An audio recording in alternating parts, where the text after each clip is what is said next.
세상에 제일 비싼 금은 어떤 금일까? 황금이라고 하지요. 세상에 제일 맛있는 금은 어떤 금일까? 소금이라고 합니다. 세상에 가장 소중한 금은 어떤 금일까? 지금이라고들 얘기합니다. 성경 말씀 모두가 다 소중합니다만은 그 중에서 가장 귀한 말씀은 어떤 말씀일까? 성경 구약 39권, 신약 27권 모두 다 중요하지만 그래도 뭐라고 해도 복음서가 제일 중요하다고 말할 수가 있을 것입니다.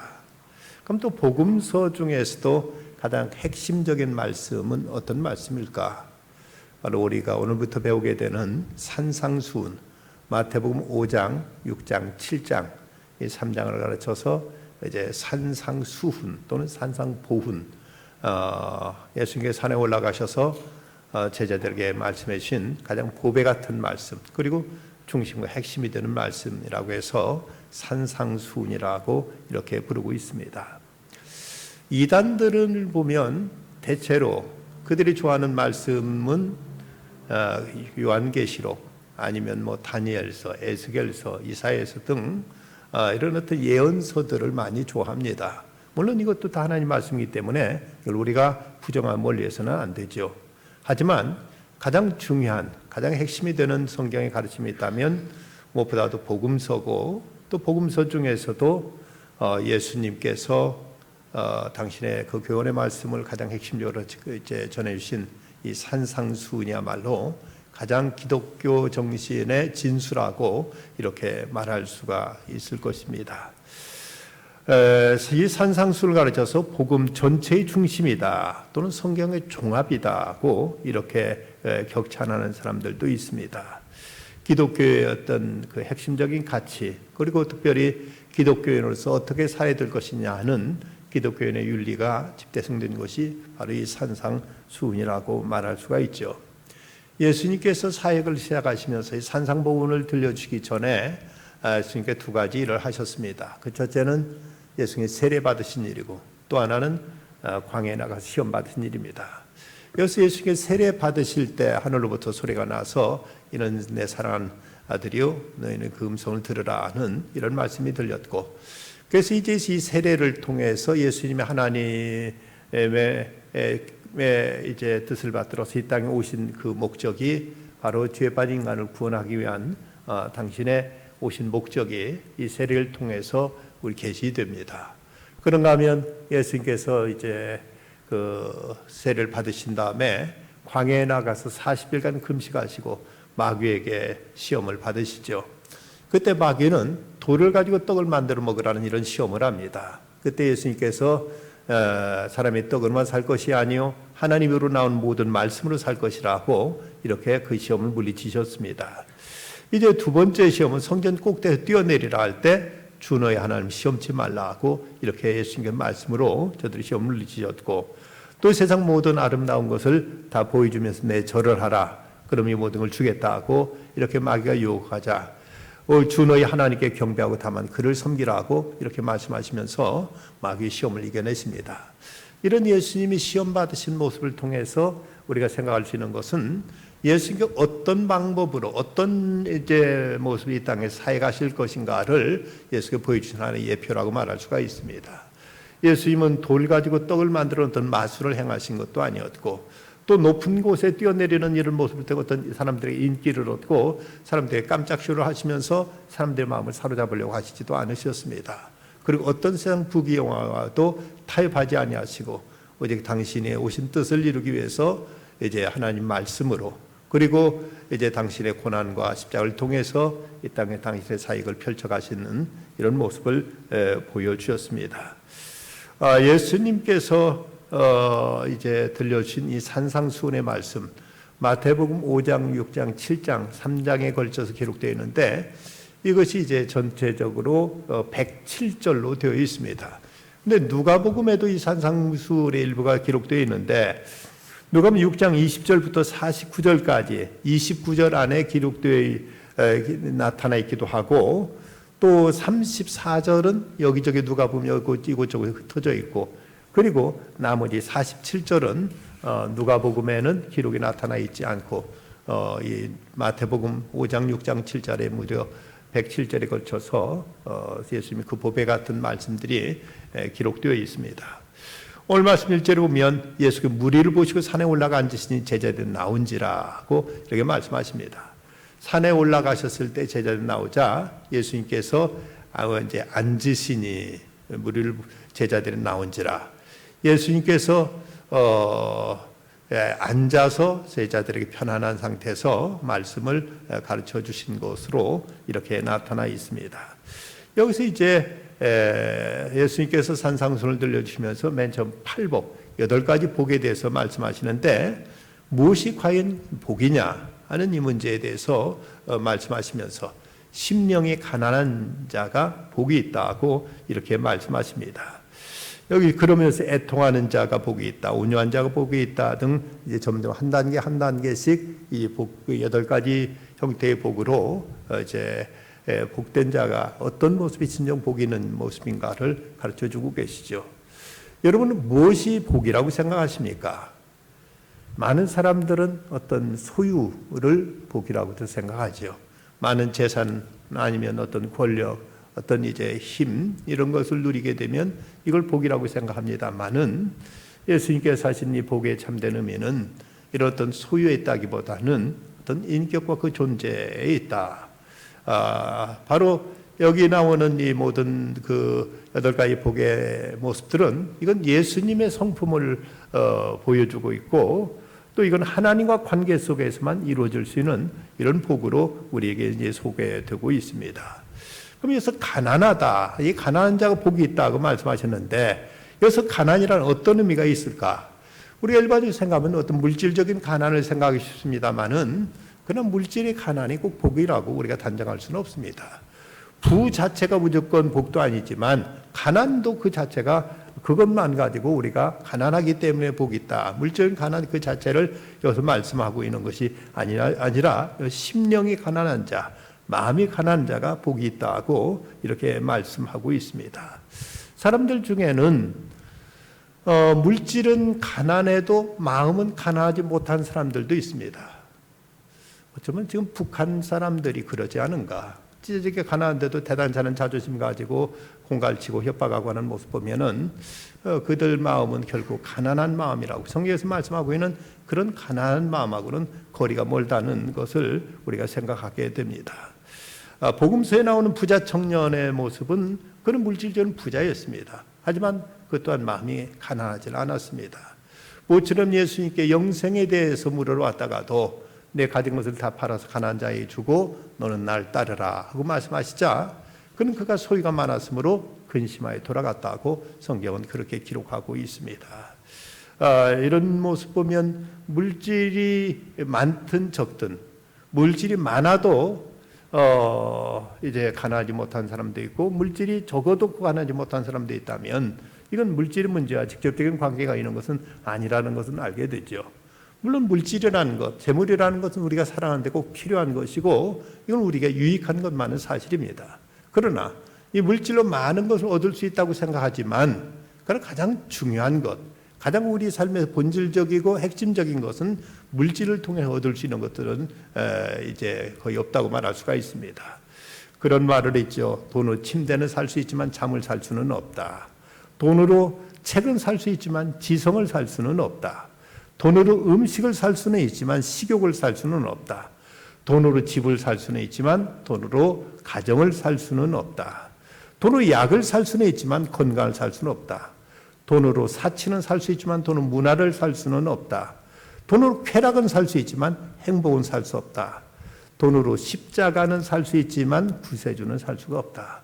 이 돈이라는 것은 우리에게 여러 가지 많은 효용성이 있고 우리에게 필요한 것이고 우리에게 또 도움을 주는 것도 사실이지만 가장 본질적인 것, 핵심적인 것은 돈 가지고 해결될 수 있는 것이 아니라는 것을 분명히 우리는 알아야 될 것입니다. 그러니까 여기서 심령이 가난하다는 것은 어떤 의식적인 자기 비하를 의미하는 것이 아닙니다. 의도적으로 겸손한 채 하고 또 자기를 어떤 비굴하게 굽신거리는 이것이 또 그 가난한 마음이 가난한 것을 의미하는 것도 아니라는 말씀입니다. 골로새서 2장 18절에 보면 아무도 꾸며낸 겸손과 천사 숭배를 이유로 너희를 정죄하지 못하게 하라. 그가 본 것에 의지하여 그 육신의 생각을 따라 헛되이 과장하고. 아무도 꾸며낸 겸손과 천사 숭배로 너희를 정죄하지 못하게 하라.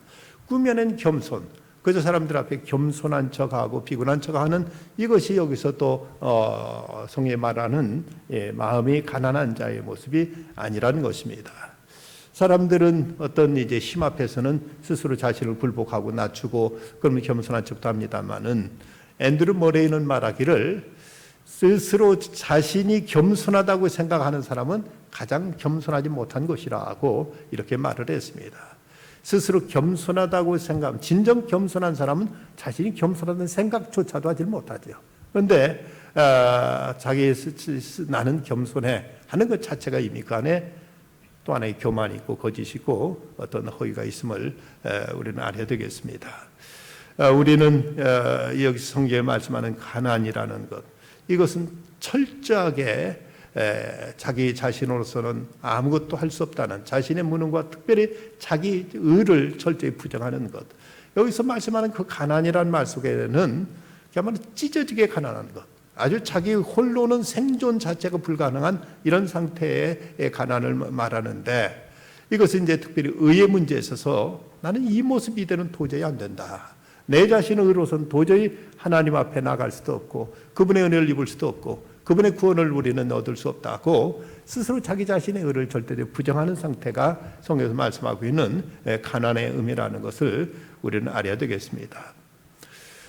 기독교적인 그 배경에서 자라서 서울대학교 단과대학 학장까지 지내신 분이 계셨는데, 오늘 목사님이 그 가정에 신방 갔더니 이분이 하시는 얘기가, 대단치 않은 지식 때문에 교회에 나가서 겸손하게 하는 말씀을 들을 수가 없어서 고민입니다 라고 그렇게 얘기하더랍니다. 딴에는 배우셨다고 안다고 하는 것 때문에 겸손히 교회 나가서 하나의 말씀을 그저 쉽게 받아들여지지 않는다고 자기 고충을 이렇게 털어놓더라고 하는데, 사람의 말로 들려지고 이것이 어떤 이제 상식적인 것으로만 이해하다 보니까 도무지 말씀 앞에 자신을 내려놓지 못하고, 그 말씀도 어떤 신원, 하나님의 음성이라기보다는 그냥 사람의 말로밖에 안 들려져서 그래서 고민입니다라고 자기의 속내를 이렇게 털어놓더라고 합니다. 그런데 참으로 겸손한 사람은 많이 배웠던 적게 배웠던 이런 분들은 참 어떤 이제 경우에도 말씀 앞에 온유하게 겸허하게 자신을 낮추고 자신을 늘 빈 모습으로 하나님의 은혜를 사모하는 이런 심정으로 다가가게 되는 것입니다. 요즘 우리나라 초대 대통령인 이승만 대통령에 대한 평가가 많이 엇갈리고 있습니다만은, 적어도 기독교 입장에서는 참 대단히 귀한 분이고 훌륭한 분이고 나라 건국뿐만 아니라 기독교 복음화를 위해서 큰 기여를 하신 분입니다. 이분이 그 당시 기독교 군대 군목제도가 막 도입되면서, 당시 군목이라고 해도 이제 처음 시작하던 때라 위관장교, 중이라든지 대위 정도밖에 되지 않았는데, 부대를 방문하면은, 군부대를 방문하면 사단 같은데 이런 데를 방문하면은 이제 군목의 계급이 중이나 대위 정도밖에 되지 않았습니다. 그런데도 이승만 대통령 꼭 군대 교위부터 찾아가셔서 깍듯이 인사하시고, 그리고 그 앞에 이제 겸손한 자세를 이제 잃지 않으셨다고 합니다. 그러자 이전까지만 해도 사단장이라든지 무슨 연대장이라든지 아니면 이제 군단장교 되는 사람들이 그까지 참모라고는 하지만 위관장교밖에 안 되는 그 군모가 장교 취급조차도 제대로 하지 않았는데, 대통령이 부대 방문해가지고 그 앞에서 겸손히 고개 숙이는 모습을 보고 그때부터 이런 군 고급 장교들이 지휘관들이 그 태도가 달라졌다고 합니다. 어쨌든 이승만 대통령이 군목제도를 도입함으로써 우리나라 복음화에 큰 기여를 한 것을 우리가 결코 부정할 수가 없습니다. 우리나라에 여러 많은 이제 머리 좋으신 분들, 천재들이 많이 있습니다만은 그 정근모 박사 같은 분만 하더라도 이분은 경기 중고등학교를 수석으로 졸업하셨고 고등학교를 4개월 만에 끝내고 그리고 월반에서 서울대학교 공대에 차석으로 합격했다고 합니다. 국비 장학생을 미국에 건너가서 24살 때 플로리다 대학교의 교수가 돼서 우리나라 최연소 박사 학위를 기록했다고 하죠. MIT에서 핵공학 연구원을 거쳐서 뉴욕 공대 교수 역임하다가 한국 정부 요청으로 돌아와서 젊은 과학도에 산실한 카이스트를 이제 설립합니다. 미국 국립공학 한림원 회원, 세계 원자력 한림원 회원이고, 그럼에도 불구하고 정작 자신은 이 화려한 모든 것은 어머니 기도와 신앙 안에서 생활한 결과일 뿐이라고 스스로하시면서 자신이 쓴 책 나는 위대한 과학자보다 신실한 크리스찬이고 싶다는 책에서 하나님 한없이 가난한 영혼임을 영혼의 소유자임을 그분은 고백하고 있습니다. 성경에는 이렇게 가난한 사람, 심령이 영혼이 가난한 사람이 복이 있다고 말씀하고 있습니다. 여기서 가난 나타난 헬라어 프토코스라는 이 단어는 히브리어의 아나임이라는 단어와 같은 의미로 쓰여지고 있는데, 이건 자신을 구원할 능력이 없어, 구원할 길이 없어서 도저히 자기 자신으로서는 어찌할 수 없다는, 철저하게 자기 자신의 의를 부정하는 사람, 이런 모습을 이제 말하고 있습니다. 그래서 심령이 가난하다는 것은 자신이 영적인 파탄을 이제 시인하면서 하나님만 의지할 수밖에 없음을 자백하는 모습이라고 이렇게 얘기합니다. 이런 사람이 복된 것은 바로 천국이 저희 것이며 이런 사람에게 천국이 주어지기 때문이라는 것입니다. 여러분, 우리가 얼마나 착한 일을 하면 천국에 갈 수 있을 것 같습니까? 우리가 사람이 얼마나 좋은 일을 하고 얼마나 마음이 착하면 천국에 갈 수 있는 사람이 있다고 여러분 생각하십니까? 세상 이 땅과 하늘이 결코 인간의 어떤 노력으로도 그 간극을 메울 수 없듯이 인간의 어떤 수단으로도 인간 스스로를 구원할 수 있는 사람은 이런 세상 그 누구도 없습니다. 천주교에서 크게 잘못하고 있는 것 중에 하나가 공로설, 뭔가 인간이 공을 세우면은 이걸 가지고 구원을 이룰 수 있다고 해서 옛날에 그 면죄부까지 다 팔았습니다만은 이건 완전 종교적인 사기죠. 인간은 그 누구도 사람의 능력과 사람의 노력과 사람의 선으로 구원을 이룰 사람은 없습니다. 그래서 인간이 스스로 자신을 구원 못하기 때문에 하나님께서 우리를 구원하러 이 땅에 오신 사건이 바로 성육신 사건이고, 이것이 바로 예수 그리스도께서 우리 오셔서 우리 죄를 대신하시고 우리를 천국으로 끌어올리신 것이지, 인간이 노력해서 천국까지 올라가는 이런 일은 인간 자체는 그 누구도 이건 불가능한 것입니다. 그래서 이제 철저히 하나님의 그 은총을 입기 위해서는 내 자신의 무능함을, 내 자신의 영적인 가난함을, 내 자신의 무력함을 우리가 하나님 앞에 인정하는 상태, 그래야만 하나님의 은혜가 임할 수 있는 것이지, 내 딴에 뭔가 하면 나는 조금 부족하니까 거기다 조금만 보태면 된다는 생각 가지고는 인간은 도저히 어떤 이유로도 어떤 경우도 인간 스스로 자신을 구원할 길이 없다는 것을 인정해야만, 이런 경우 이럴 때 천국이 저희 것이 될 수 있다. 이럴 때 이래야만 하나님의 나라가 천국이 저에게 이루어지게 된다고 말씀했습니다. 그래서 스펄전 목사님은 이런 말을 합니다. 만약 천국이 공로에 의한 것이라면 내게는 전혀 해당이 없다. 만약 내가 천국에 있다면 난 이렇게 말해야 될 것이기 때문이다. 저는 실수로 여기에 온 것이 틀림없습니다. 여기는 제 자리가 아닙니다. 항의할 뜻은 아니고요. 하지만 공로가 아니라 은혜에 의한 것이라면 우리는 담대함을 가지고 천국에 걸어 들어갈 수 있을 것입니다. 라고 말했습니다. 그 누구도 사람이 자신의 의지와 노력과 자신의 공로로 천국에 갈 수 있는 사람은 그 누구도 없고 오직 하나님의 은혜인데, 이 하나님의 은혜라는 것은 우리가 가난한 마음이 아니고는 이 은혜가 담겨질 수가 없는 것입니다.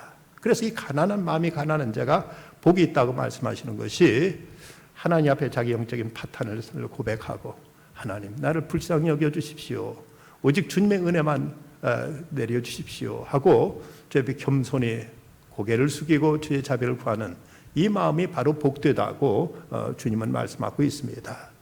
영적으로 부한 사람은 자기의 self-righteousness, 자기의에 도취된 사람인데 자기의에 만족해서 자기가 세운 기준으로 모든 걸 충족했다고 착각하는 이런 사람입니다. 그 대표적인 인물이 바로 바리새인들이 그랬죠. 자기들 나름대로는 자기들이 의롭다고 자처했습니다.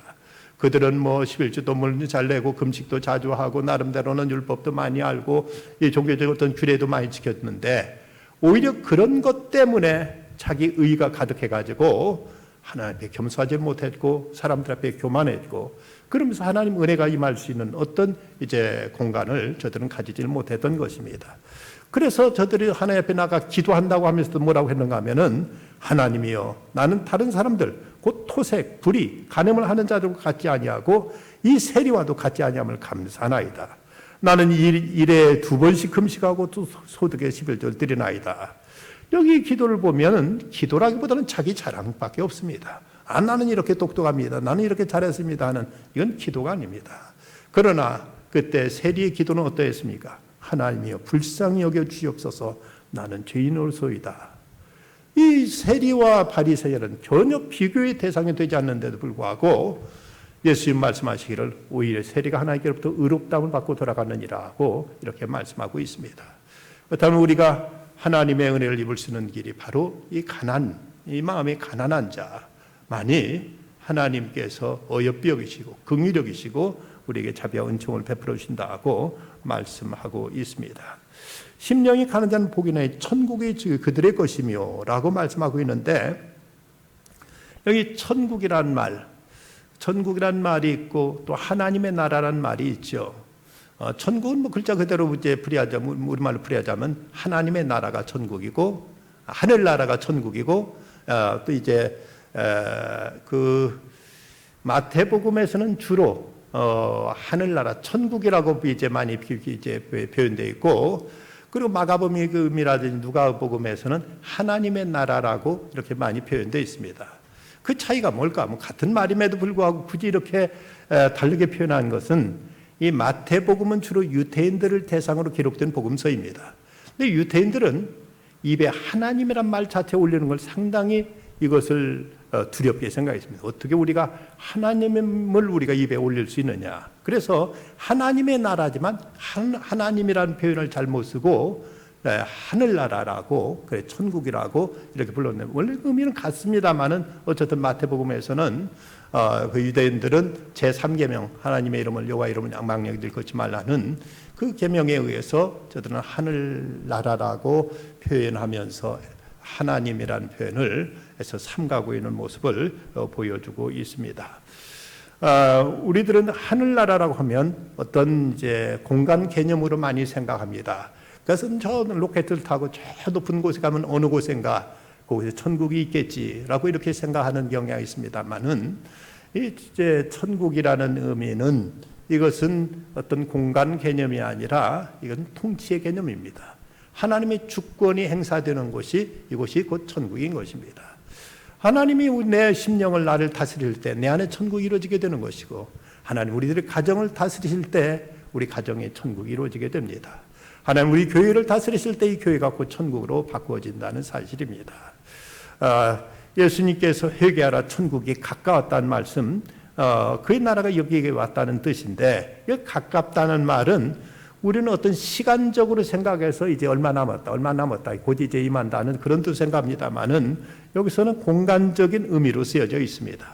영어 성경에 보면 The kingdom of heaven is at your hands라고 했는데 손끝에 있다고 이렇게 이제 번역되어서 바로 이 가까이 바로 예수님이 지금 바리새인들 거기 사람들과 그 앞에 계셔서 예수님 당신이 곧 이제 오심으로 이 땅에 천국이 도래했고 그리고 천국은 바로 너희 앞에 있다 하는 이 말씀으로 예수님을 영접할 때 그럴 때 이제 그곳에 천국이 이루어짐을 예수님이 이렇게 표현하신 것입니다. 또 누가복음에 보면 바리새인들이 하나님 나라가 어느 때 임하나이까 묻자 예수님은 하나님 나라는 볼 수 있게 임하는 것이 아니요 또 여기 있다 저기 있다고도 못하리니 하나님 나라는 너희 안에 있느니라 하고 말씀하시는데 이 너희 안이라는 말은 우리는 자기 마음속으로 생각하는데 그런 뜻이 아니라 지금 예수님 바리새인들 그 앞에서 그 많은 사람들이 둘러싸여서 하나님 나라를 전파하시면서 너희 안에 너희 가운데 있다는 말씀으로 지금 예수님이 그들 앞에 계심을 이제 이렇게 예수님께서 그 표현하신 것입니다.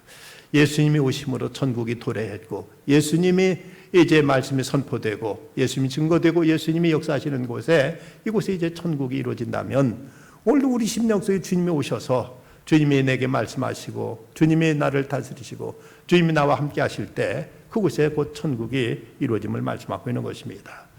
그러면 어떻게 이제 우리 심령이 가난해질 수 있는가? 무엇보다 하나님의 눈으로 모든 것을 평가할 수 있어야 됩니다. 자기 자신을 바라볼 때도 내 자신 어떤 기준으로 아니면 사람들의 기준, 세상적인 기준의 자신을 평가하기보다는 그 거룩하신 하나님의 시각으로 나를 바라보면 얼마나 우리가 부정한 죄인인가, 얼마나 허물 많고 얼마나 가련한 존재인가를 스스로 깨닫게 될 것이고, 그럴 때 우리는 하나님 앞에 감히 추워도 교만할 수가 없고 오직 하나님의 은혜만 의지하고 그의 주님의 자비와 은총만을 구하게 되는 이런 이제 모습으로 나타나게 될 것입니다. 이사야 선지자는 그가 우시야 왕이 죽던 해 성전에 들어갔을 때 하나님의 임재를 강하게 느끼고 그가 화로다 나여 망하게 되었도다. 나는 입술이 부정한 사람이요 나는 입술이 부정한 백성들에 거주하면서 만군의 여호와이신 왕을 배웠음이로다 하고 이렇게 부르짖습니다. 거룩하신 하나님이 시선으로 자기를 바라보는 순간 자신이 죄인이라는 사실을 깨닫고 하나님 앞에 그는 회개하는 것입니다. 그러면서 이제 이렇게 하나님의 시각으로 자신을 바라보게 되면서 자신을 의를 부정할 뿐만 아니라 이제는 하나님의 도우심과 하나님의 자비를 구하는 이런 모습으로 이제 받아들이게 되는 것입니다. 우리가 하나님의 앞에 자신의 부정함을 알게 된 것을 통해서 자신에 대해서 절망하지만 그러나 그 절망 거기서 끝나는 것이 아니라 이제 하나님의 자비와 은총을 구하는 모습으로 나타나야만 됩니다. 이게 스스로 자기는 나 같은 건 안 된다 하고 생각하면서 하나님의 은혜의 선물을 받아들이지 않게 되면 이건 자기의 절망에 빠져버리고 이건 아무런 희망이 없습니다. 나는 이렇게 부족하기 때문에 하나님의 은혜가 필요합니다. 하나님의 그 도우심 없이는 안 됩니다 하고 하나님의 은총을 우리는 구하는 자로 이제 나서야 되는 것입니다. 폴 트루니에는 교만한 사람은 선물을 받아들일 수 없는 사람이라고 말을 했는데 여기 이사야 선지자는 화로다 나여 망하게 되었도다 하고 이렇게 자신의 죄인됨을 고백했지만 그러나 이때 이런 회개 앞에 하나님은 내 악이 제하여졌고 내 죄가 사해졌느니라 하고 하는 하나님의 말씀이 그에게 선포됩니다. 그러자 이제 내가 누구를 보내면 누가 우리를 위하여 갈고 하시는 음성 앞에 주여 내가 여기 있나이다 나를 보내시옵소서 하고 주 앞에 새롭게 자신을 드리면서 헌신한 모습을 이렇게 반응하는 모습을 보이게 됩니다. 하나님 앞에 자신이 죄인됨을 인해서 절망하게 되지만 그러나 그 하나님의 그 자비하심과 은혜 안에서 한없는 새로운 긍정을 하게 되는 것, 이것이 이제 가난한 자에게 주어지는 은총이요 우리가 가난함으로 인해서 누리게 되는 그 선물임을 알아야 될 것입니다. 가난한 사람, 마음이 가난한 사람에게는 10가지 특징이 있다고 합니다. 그 첫째는 자신의 약한 참모습을 바로 볼 줄 안다. 자신의 약한 참모습을 바로 볼 줄 아는 것이 이제 가난한 사람의 첫 번째 특징이라면, 두 번째는 작은 것에도 감사한다. 사소한 것이지만 이것은 내게 비롯된 것이 아니고 하나님께 주시는 은총이요 은사이기 때문에 작은 것으로 인해서도 하나님께 감사한다. 셋째는 하나님 앞에서 항상 마음이 겸손하다. 하나님 앞에서 늘 이것이 내게서 난 것이 아니라 하나님의 은혜임을 알기에 늘 그분 앞에서 우리는 이제 겸손해야 할 수밖에 없습니다. 네 번째는 자신이 죄인됨을 늘 깨닫는다. 자신이 죄인이라는 사실을 어느 때나 이것을 잊지 않고 이것을 항상 시인하고 고백한다. 다섯 번째는 항상 하나님 앞에 서 있다는 의식으로 살아간다. 항상 어느 때든 하나님 눈을 피할 길이 없고 어느 때는 하나님의 손길에서 벗어날 수 없음을 알고 늘 그분의 임재를 의식하면서 그분 앞에서 살아가게 된다. 그런가 하면 이런 사람은 또한 어린아이의 심령같이 순수해진다. 어린아이처럼 마음이 순수하다. 일곱째는 항상 하나님을 찬양하게 된다. 어느 때나 그 하나님의 은혜를 이제 깨닫고 보니까 은혜가 너무 감사하고 귀해서 항상 그 은혜를 찬양하게 된다. 여덟 번째는 항상 자신을 부인하며 자신을 이제 포기한다. 늘 자기 자신, 내 어떤 의지가 아니라 하나님 뜻이 더 선함을 알고 하나님 뜻이 더 크고 지혜로움을 알고 우리를 늘 하나님 앞에 자신을 내려놓고 하나님의 뜻을 받아들이게 됩니다. 또 날마다 하나님의 은혜를 사모하는 모습으로 나타나게 되고 그리고 늘 천국에 대한 뜨거운 사모함이 이제 항상 간절하게 된다고 이렇게 10가지 어떤 그 심령의 가난자의 특징을 이렇게 말하고 있습니다. 늘 자기 자신이 최고인 줄 알고 살아온 사람이 있었습니다. 그는 바늘 끝도 들어가지 않을 만큼 날카로운 지성을 가지고 매사를 비판적인 시각으로 모든 것을 바라보았었습니다. 그런데 그 집안이 너무나도 모질게 가난했기 때문에 그가 사귀었던 여자 집에서 너 같은 가난뱅이한테 내 딸 줄 수 없다는 이런 딱지를 맞게 되자 그는 슬픈 눈물을 흘리지 않을 수가 없었습니다. 그는 이제 한국에 대해서는 도저히 어떤 희망이 없어서 미국 유학을 떠나면서 그는 이제 그동안 나름대로 건성이긴 하지만 그 교회를 나름대로 다녔기에 하나님께 그렇게 부르짖었다고 합니다. 그가 미국에 가서 그야말로 피가 나게 공부하고 나름대로 노력해서 그가 미국 굴지의 명문대학교 인기 교수 이제 학과의 교수가 되었는데 그 모든 것을 이제 다 걸머졌다고 생각하던 판에 6개월 시한부 인생을 그 판정받게 되자 그는 하나님 앞에 그렇게 부르짖었습니다. 내가 당신한테 잘못한 것이 무엇입니까? 내가 도대체 무엇을 잘못해서 내 힘으로 쌓아올린 이 인생을 이렇게 잃어버려야 됩니까? 우리 아이들 이제 4살, 5살이고 내 아내도 고생이 끝나려 하는데 당신이 무슨 권리로 내게 이런 혹독한 형벌을 내리십니까? 하고 이렇게 부르짖었습니다. 그랬더니 하나님께서 그에게 내가 내 인생을 보여주마 하고 그의 지나온 삶이 주마등처럼 그 눈앞에 나타나는 것이었습니다. 그의 장면이 하나하나 떠오르는데 그런데 서울에서 고학할 때 너무나 그 생활 형편이 어려워가지고 경희대에서 집까지 거리가 10km나 되는 거리를 차비가 없어 걸어가면서 지나가는 자동차를 보면 모두 다 저놈의 자동차를 다 불타버리라고 이렇게 저주를 쏟아부었습니다. 또 그리고 명문 집안에 사랑하는 사람을 떠나보내면서 이 나라 모든 부자들 다 돼져버리라고 이렇게 욕하고 저주를 했습니다. 한국을 떠나던 때 비행기 안에서 밑을 내다보면서 이놈의 나라 전쟁으로 나서 다 불타버리라고 망해버리라고 이렇게 악담을 쏟아부었습니다.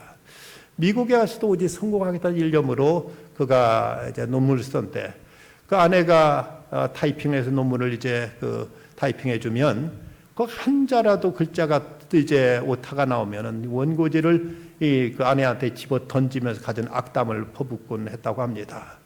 그러면서 자기가 이렇게 참으로 못되게 살아온 모습들이 하나하나 모두 다 그들의 그 눈앞에 드러났습니다.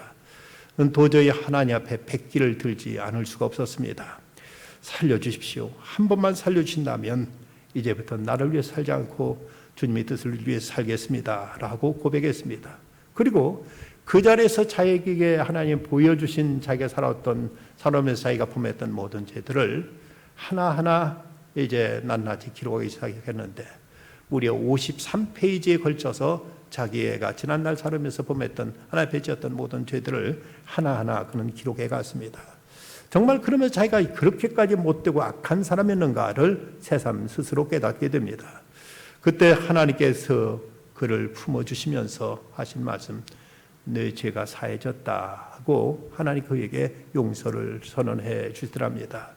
그는 그의 산에 기도원에 올라가 이렇게 하나님 앞에 부르짖어 매달려 기도하다가 돌아오면서 내 영혼이 은총을 입어 중한저짐 벗고 보니 이 찬송을 부르고 집으로 들어오니까 아내가 저 사람이 이제 자기 인생 끝났다고 이제는 좀 마음을 정리하는가 보다라고 이렇게 생각하더랍니다. 그런데 그때부터 몸에 어떤 특별한 인상이 생기지 않고 생식을 하면서 하루를 버텨갔는데 이렇게 1년쯤 지나니까 그 부풀어 올랐던 배가 점점 꺼지고 몸이 점점 힘을 얻게 되면서 병원에 가서 진찰을 받았더니 다른 어느 병원에서 저 치료받았느냐고 이렇게 놀라면서 묻더랍니다. 한마디로 하나님 병원에서 치료받았다고 이렇게 이제 그에게 내뱉듯이 이제 대답을 짤막하게 대답했는데 그리고 나서는 수십 년이 지나도록 25년이 넘도록 그의 그 증세는 깨끗이 사라졌고 건강을 유지하고 있다고 합니다. 미국에서 그 교수님들은 방학 때가 되면 거기서 연구도 하고 무슨 프로젝트도 감당해서 많은 돈을 버는데, 이분은 방학 때만 되면은 미국 전국의 대학을 다니면서 복음을 전하고 사람들에게 복음 안에서 비전을 전해주는 이런 그 삶으로 완전히 바뀌어지게 됐다고 합니다. 그토록 교만했었고 나름대로 자신감이 가득 찼었고 비판적이었고 모든 것에서 자기 의지와 자기 지식 이것 외에는 어떤 것도 인정하지 않았던 그였지만, 하나님 앞에서 자기 자신이 적나라한 참된 모습을 보고 나서 저렇게 모든 것이 무너지게 됐을 때 그의 삶은 새롭게 회복되었고 하나님의 은혜가 임하게 되자 말할 수 없는 기쁨과 감격 속에서 자기가 할 일을 찾았고 자기가 주어진 그 사명 속에서 자기 생의 의미, 존재의 이유를 발견하고 이를 위해서 기쁨으로 감당하게 됐다는 것입니다. 쾌락은 동물적이고 행복은 인간적이라면 축복은 신성한 것입니다. 우리는 쾌락을 추구하는 자가 아니라 단순한 세상적인 행복이 아니라 하나님의 축복, 어거스틴이 말한 것처럼 잘 사는 것이 아니면 사는 것이 아니다. 그리고 영원히 사는 것이 아니면 잘 사는 것이 아니다는 말처럼 우리는 오직 하나님의 은혜, 그분의 자비하심과 그분의 긍휼하심, 이것 없이는 결코 우리 인생은 복될 수가 없습니다. 그런데 그것은 가난한 사람에게 주어질 수 있는, 가난한 사람만이 누릴 수 있는 특권이고 축복입니다. 하나님 앞에서는 한없이 낮아지고 그분 앞에 한없이 겸손해지고 그분 앞에 내 모든 어떤 것도 감히 주 앞에 자랑할 것이 없음을 우리는 시인하면서 우리 겸손 주 앞에 낮아질 때 주님은 우리들이 알지 못하는 참으로 가장 신령한 것, 가장 소중한 것, 가장 영원하고 복된 것으로 우리에게 부어주십니다. 이건 바로 그리스도와의 관계를 통해서만 얻어질 수 있는 것입니다.